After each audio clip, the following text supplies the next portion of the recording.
में क्वेश्चंस बहुत सारे आ रहे थे कि सर अगर हमने किसी डेटा को ट्रांसफ़र करना है डिफरेंट शीट्स के अंदर, ठीक है? हमारे पास एक मास्टर शीट है, आप देखेंगे यहाँ पे बहुत सारी एंट्रीज़ है, ठीक है ना? और यहाँ पे डिफरेंट कंपनीज़ के नाम लिखे हुए हैं और उनके कुछ आइटम्स है, अमाउंट है, यहाँ पे टोटल अमाउंट है। आई मीन टू से अगर हम यहाँ पे किसी भी कंपनी का डेटा यहाँ पे ट्रांसफ़र करते हैं, तो वही कंपनी का डेटा डिफरेंट शीट के अंदर ट्रांसफ़र हो जाए, ठीक है ना? यहाँ पे जैसे कि मेरे पास केएफसी लिखा हुआ है, कंपनी का नाम है, तो जैसे ही हम मास्टर शीट के अंदर केएफसी का डेटा एंटर करें, तो यहाँ पे केएफसी वाली शीट में उसका डेटा यहाँ पे ट्रांसफ़र हो जाए, ठीक है? यहाँ पे मैंने जैसे कि लिखा हुआ है लर्न विथ सिक्योरिटी, ठीक है ना?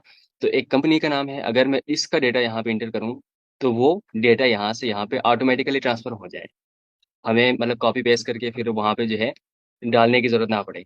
तो आज हम ये सीखने वाले हैं, तो चलें वीडियो को स्टार्ट करते हैं। उससे पहले आपने हमारे चैनल को सब्सक्राइब करना है और बेल आइकन को भी आपने प्रेस करना है, ताकि नई आने वाली वीडियोज़ आपको बर वक़्त मिलती रहें। तो फर्स्टली आपने क्या करना है, अपने डेटा को मास्टर शीट में आपने उसको कन्वर्ट करना है टेबल्स के अंदर, ठीक है? उसके बहुत सारे बेनिफिट्स हैं, टेबल में जब आप कन्वर्ट करेंगे, तो उसके ऊपर मैंने बहुत सारी वीडियोज़ बना के रखी हुई है, आप जाके देख सकते हैं। आप पहले क्या करेंगे, डेटा को कन्वर्ट करेंगे टेबल के अंदर, उसके लिए आपने करना है कंट्रोल टी। तो उससे क्या होगा, आपका डेटा जो है वो कन्वर्ट होगा टेबल के अंदर। यहाँ से जो आपके पास ऑप्शन आ रहा है that is my table has headers, इस पे आपने चेक करना है, देन आपने ओके करना है, राइट? अभी आपका जो मेन डेटा है वो कन्वर्ट हो चुका है टेबल के अंदर और बाकी यहाँ से आप डिज़ाइन वगैरह जो भी आप लेना चाहें आप ले सकते हैं, यहाँ से। हमने लेट्स सपोज़ ये वाला ले लिया, ठीक है? और बाकी यहाँ पे हमारे पास फ़िल्टर भी शो हो रहा है, जो हमारे पास हेडिंग्स है, यहाँ पे मेन हेडिंग्स हैं। इसका आप फ़िल्टर हटा भी सकते हैं, रख भी सकते हैं, डिपेंड्स ऑन यू। अगर आप नहीं रखना चाहें तो आप यहाँ से करेंगे कंट्रोल शिफ्ट एल, ठीक है? कंट्रोल शिफ्ट एल से क्या होगा, फ़िल्टर यहाँ से खत्म हो जाएगा, ठीक है ना? ये करने के बाद हम क्या करेंगे, यहाँ से जो हमारे पास मेन हेडिंग्स है, इनको आप जो है कंट्रोल शिफ्ट के साथ जो राइट एरो है उसको प्रेस करेंगे, तो क्या होगा, हमारे पास जो मेन हेडिंग्स है वो सारे सिलेक्ट हो गए, ठीक है ना? कंट्रोल सी से आपने कॉपी करना है, पहला काम। उसके बाद ये हेडिंग्स हम सारे शीट के अंदर जो हमारे पास हर कंपनी का अलग-अलग शीट हमने बना के रखा हुआ है, यहाँ पे देख सकते हैं लैंग्वेज चिगरी है, एग्री फोरम पार्क है, नेस्टर फीड है, केएफसी है। इन सारे शीट में हमने इसको पेस्ट करना है, ठीक है ना? तो वन बाय वन हम पेस्ट नहीं करेंगे, आपने क्या करना है, सारे शीट को आपने सेलेक्ट करना है शिफ्ट के साथ, ठीक है? आप इनको सेलेक्ट करते जाएँगे, सारे शीट हमारे पास सेलेक्ट है और जहाँ पे आप इसको पेस्ट करना चाहें, एक्सेल को आप सेलेक्ट करेंगे, देन आपने कंट्रोल वी करना है। अब ये क्या हो गया, सारे शीट के अंदर पेस्ट हो गए, ठीक है ना? थोड़ा-सा हम इनकी विड्थ को जो है ना बढ़ा देंगे ताकि मसला ना हो बाद में। हमने इसको बढ़ा दिया थोड़ा-सा, टोटल अमाउंट को भी हम थोड़ा-सा इंक्रीज़ करते हैं, ठीक है ना? ये एडजस्ट हमने कर लिया, फिर आप बेशक इसको छोड़ दें। अभी देखें, हमारे पास ये जो है ना ट्रांसफ़र हो चुके हैं सारे शीट के अंदर। ये हमने काम कर ली, ठीक है?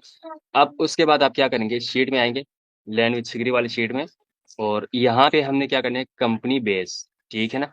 डेटा यहाँ पे ट्रांसफ़र करना है। तो हम क्या करेंगे, यहाँ से कंपनी जो लिखा हुआ है इसको कॉपी करेंगे और यहाँ पे हम इसको पेस्ट कर देंगे। ठीक है? और नीचे हम इसका कंपनी का नाम यहाँ पे लिखेंगे, ठीक है ना?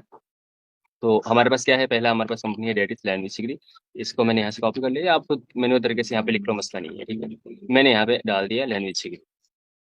अब हम जो भी यहाँ पे कंपनी का नाम लिखेंगे, उसका डेटा यहाँ पे ट्रांसफ़र होना चाहिए, ठीक है ना? तो उसके लिए हम क्या करेंगे, यूज़ करेंगे मैक्रो रिकॉर्ड, ठीक है? मैक्रो रिकॉर्ड से हम ये सारी चीज़ें करेंगे। उसके लिए आपने क्या करना है, आपका सेल सेलेक्ट होना चाहिए ये वाला। यहाँ पे हमने कंपनी लिखा हुआ है, इसके सामने वाले सेल को आप सेलेक्ट करेंगे D1 को एंड देन आपने जाना है यहाँ से विव टैब के अंदर। यहाँ पे बिल्कुल एंड में आपको मैक्रोज़ का एक ऑप्शन मिलता है, यहाँ से आपने करना है रिकॉर्ड मैक्रो, ठीक है? और यहाँ पे हम नाम नाम कोई से भी आप नाम दे सकते हैं अपने मैक्रो का। मैंने दे दिया LWS, ठीक है? लैंग्वेज सीरी मतलब। ये देने के बाद मैंने ओके कर दिया। पहला काम हमने अपने मैक्रो का एक नाम दे दिया, ठीक है? उसके बाद आपने जाना है डेटा टैब के अंदर, यहाँ पे आपको एक ऑप्शन मिलेगा दैट इज़ एडवांस फिल्टर का। ठीक है? फिर हमने यहाँ से करना है कॉपी टू अनदर लोकेशन और लिस्ट अरेंज हमारे पास पहला ऑप्शन आ रहा है, इस पे आप क्लिक करेंगे एंड देन यहाँ इस एरो पे आप क्लिक कर दें, ठीक है? हमारे पास ये खुल गया एंड देन हमने मास्टर शीट में आके हमारे पास जितने भी डेटा है, इन सबको आपने सेलेक्ट करना है, ठीक है? ये हमने क्या कर दिया, सेलेक्ट कर दिया सारे डेटा को।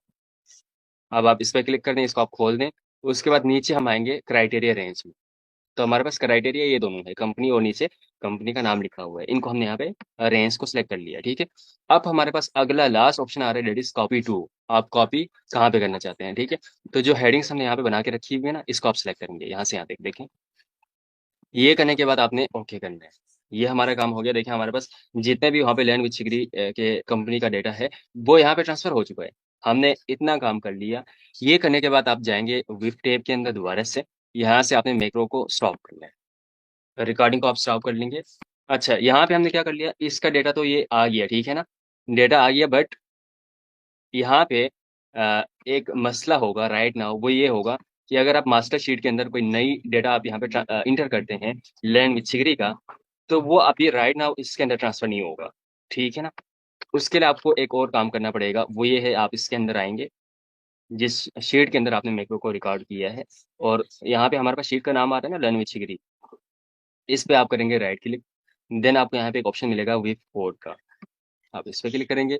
यहाँ पे आपको देखें ऑप्शन मिलेगा एक जनरल का, सेकंड है हमारे पास वर्कशीट का। आपने सेलेक्ट करना है वर्कशीट पे एंड देन यहाँ से इस पे आपने करना है, इसको एक्टिवेट करना है। ठीक है? हमने किया वर्कशीट और यहाँ से इसको एक्टिवेट कर दिया। यहाँ पे एक आप छोटा-सा कोड लिखेंगे that is call CALL call space उसके बाद जो मैक्रो का हमने नाम दिया था दैट इज़ LWS ठीक है ना? ये हमने दिया था LWS वो आपने यहाँ पे एंटर करना है। कॉल स्पेस और जो मैक्रो का हमने नाम दिया था वो आपने लिखना है। उसके बाद आप इसको सेव करेंगे यहाँ से कर लो, ठीक है? या कंट्रोल एस करो। अच्छा, जो आप सेव करेंगे ना वो आप डायरेक्टली सेव नहीं करेंगे। जिस तरह हम सेव कर रहे होते हैं अपने एक्सेल शीट में, इसको आपने सेव करना है, मैं आपको बताता हूँ कैसे सेव करना है। आप यहाँ पे आएँगे, ठीक है ना? और यहाँ से सेव एज़ टाइप में आपने करना है Excel macro enable work, otherwise काम नहीं करेगा ये, फिर आपने सेव करना है। राइट? ये काम हो गया देखिए अभी हमारे पास ये डेटा है ना, यहाँ से यहाँ तक है। अब मैं कोई नया डेटा यहाँ पे एंटर करूँ, नीचे टेबल में आके, बिल्कुल हम एंड में आएँगे और यहाँ पे मैंने लिखा 50 मैंने लिख दी, ठीक है? और यहाँ पे आके डेट में यही वाला यहाँ पे मैं पेस्ट करता हूँ। यहाँ पे हमने लिख दिया बेनिफिशियरी, यहाँ पे मैंने लिख दिया LEED, LED लिख दिया चलो, ठीक है? यहाँ पे मैंने लिख दिया 500 आइटम और ये मैंने प्राइस लिख दी ₹600 ठीक है? अब देखिए हमने यहाँ पे लिखा है एलईडी हमने 500 खरीदा है, ₹600 में मतलब एक एलईडी हमें पड़ा है लेट्स सपोज़ और ₹1100 हमारे पास उसका टोटल प्राइस बन रहा है। और यही जो डेटा है, जो अभी हमने राइट नाउ यहाँ पे एंटर किया है, ये हमारे पास ट्रांसफ़र होना चाहिए हमारे उस मेन शीट के अंदर, तो हम चेक कर लेते हैं। यहाँ पे मैं आ गया लैंग्वेज सीरीज़ में आप देखें यहाँ पे 50 उसका सीरियल नंबर था, यहाँ पे इसका डेट आ रहा है और एलईडी 500 और 600 और इसी तरह यहाँ पे हमारे पास टोटल अमाउंट आ रहा है, ठीक है ना? तो ये एक बहुत ही बेहतरीन तरीका है अगर आपने अपने डेटा को ट्रांसफ़र करना है डिफरेंट शीट्स के अंदर। इसी तरह आप बाकी शीट्स में भी वन बाय वन इस तरह करते जाएँगे, तो ये आपका सारे जो है शीट के अंदर काम करेगा, राइट? तो अगर इस तरह के मज़ीद अगर आपको वीडियोज़ चाहिए तो हमारे चैनल को ज़रूर सब्सक्राइब करें और अगर आपको कोई क्वेश्चन है, तो आप कमेंट सेक्शन में हमसे पूछ सकते हैं और उसका एक ऑडियो बना के हम आपको शेयर कर देंगे।